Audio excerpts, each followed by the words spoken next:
ట్రెండింగ్తో పాటు కాంట్రవర్సీ అయింది. Excellent controversy అయింది. నేను దీనికోసం వెయిట్ చేస్తున్నాను. ఒక్క విధంగా చెప్పాలంటే చిల్లర యాటిట్యూడ్ తోటి పెద్ద పేరు సంపాదించుకోవాలనేసి ప్రయత్నం చేశారు.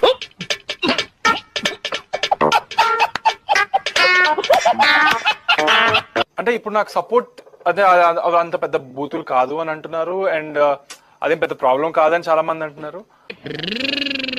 బాబు పక్కెళ్ళాడుకోమ్మా. కానీ అట్ ద సేమ్ టైం కొంతమంది హర్ట్ కూడా అవుతున్నారు. సో రెండు ఉన్నాయి. కానీ ఈ కొంతమంది హర్ట్ అయిన వాళ్ళు అలా హర్ట్ అవుతారని నాకు ముందే తెలుసుంటుంది.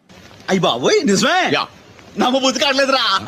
నేను ఈ కొంతమంది సపోర్టర్స్ గురించి నేను పాడిండటం కాదు, 100% నేను నాకు ముందే నేను గ్రహించుంటే ఇంత అవుతుందని అనుకోలేదు. ఏదో కొంచెం అది అలా పాడాడు ఏంటి అబ్బాయి అలా అనుకుంటారేమో, కానీ తప్పని తెలుసు నాకు. బట్ అంత పెద్ద తప్పు కాదేమో అనుకున్నాను. నోరు మూసుకొని ఉండకుండా నా కింద నేనే మంట పెట్టుకున్నాను. కానీ నాకు ఇప్పుడు కొంతమంది హర్ట్ అవ్వడం చూస్తే నిజంటే వాళ్ళు చెప్పే విధానం కూడా చాలా నీట్ గా చెప్తున్నారు. చాలా మంది అమ్మా నేను నాన్న నువ్వు మాకు కొడుకు లాంటి వాడివి అన్నట్టుగా చాలా పద్ధతిగా చెప్తున్నారు. ఏంటిది మాకేంటిది అలా చెప్తున్నప్పుడు వాళ్ళంత ప్రేమగా చెప్తే నేను ఇంకా ఎక్కువ బరాబర్ ప్రేమిస్తా వాళ్ళని.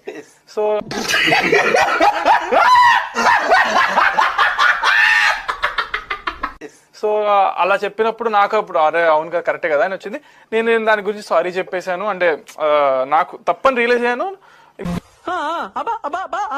ఇప్పుడు ఇంకోసారి నేను ఇంతకుముందు బిఫోర్ ఇన్ ద పాస్ట్ ఎప్పుడు నేను అది నా నోటి నుంచి బ్యాడ్ వర్డ్స్ కానివ్వండి లేకపోతే నోరు జారడం కానీ జరగలేదు ఇప్పుడు దాకా.